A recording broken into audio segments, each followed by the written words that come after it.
छोड़ दिया संसार, आओ संन्यास वेश धारण करके काशी में रहने लगे, क्योंकि काशी ज्ञान की खान है, वहां विद्वान रहते हैं, वहां रहते थे, निवास करते थे।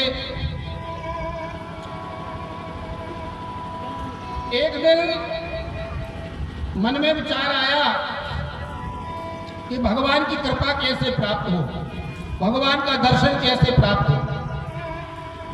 तो सज्जनों,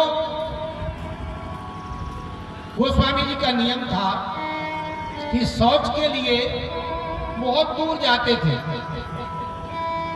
लौट कर आते थे, उसमें कुछ जल बच जाता था, पानी बच जाता था, तो एक बेरी का पेड़ था, उस बेरी के पेड़ पर डाल देते।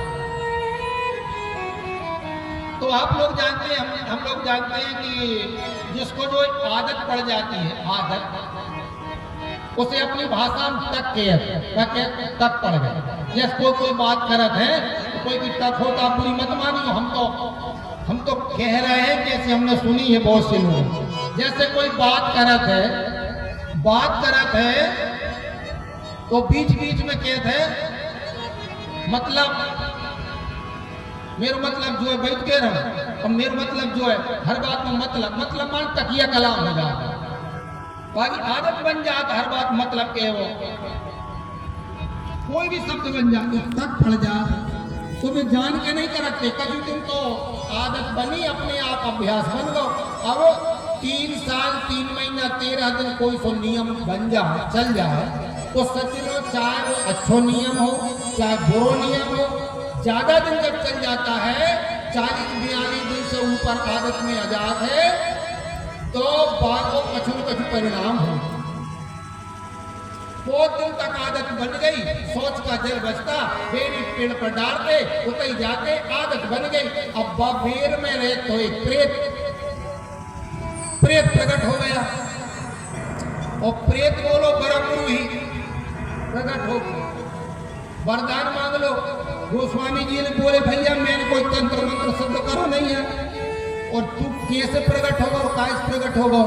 तो वो प्रेत बोलो, प्रेत ने कहा कि दादाजी मैं प्रेत,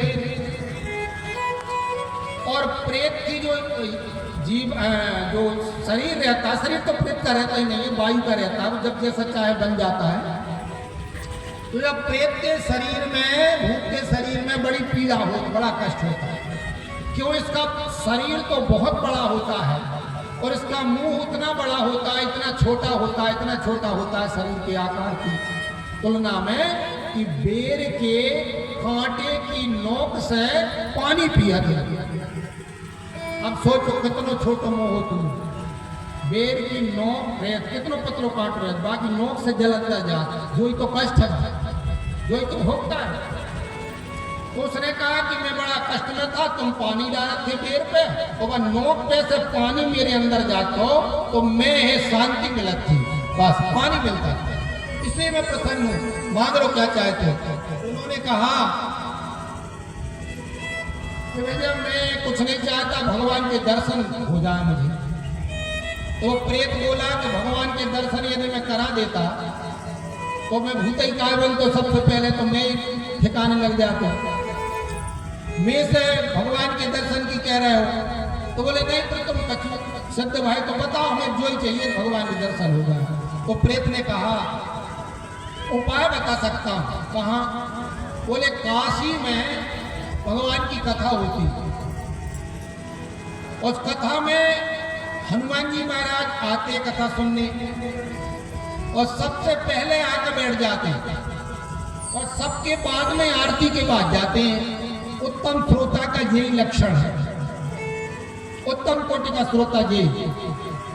और हनुमान जी कौन कथा सुने हैं भैया? पर धन्य है प्रभु चरित्र सुनवे को रसिया। कथा कोई का है, लेकिन हनुमान जी वो जहां जहां कथा होती है वहां हनुमान जी महाराज अवश्य में पधारते हैं, और बड़े प्रेम से कथा सुनते हैं, ये शास्त्रों में वर्णन है। हनुमान जी ने कहा ठीक है, कथा हो रही थी, बोले पहचान लेना उनको। हनुमान जी आते और ऐसे देश में आके खुद से कोई पहचान नहीं सके। गोस्वामी जी पहुंच गए, कथा संपूर्ण हुई और सब लोग जाने लगे प्रसाद लेकर, तो वो भी बाहर ही बैठ जाते थे और जाने लगे। इसने चरणों में प्रणाम किया इन्होंने। अरे उन्होंने कहा मैं अच्छू तो मुझे छुओ मत, आप स्नान करना पड़ेगा।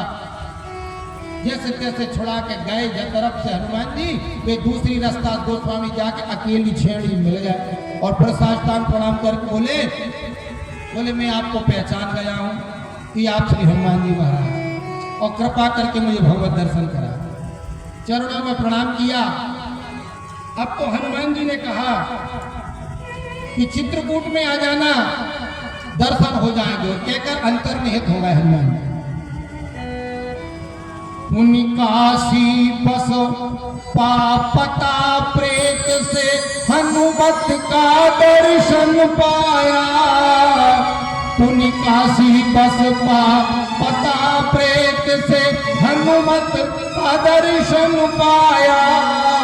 और हनुमत कृपा राम दर्शन कर हुआ आपका मन भाया। और चित्रकूट के घाट का दोहा, ये चित्रकूट के घाट का दोहा, ये जन जन कंठ कंठ छाया। राम चरितो मानस प्रकाश हितो और परम पुण्य अवसर आया। शिव कृपा पुरस्सर किए ग्रंथ तैयार बाबा तुलसी। कलि कुटिल जीवनी सार हेतु अनुसार बाबा तुलसी। कलि कुटिल जीवनी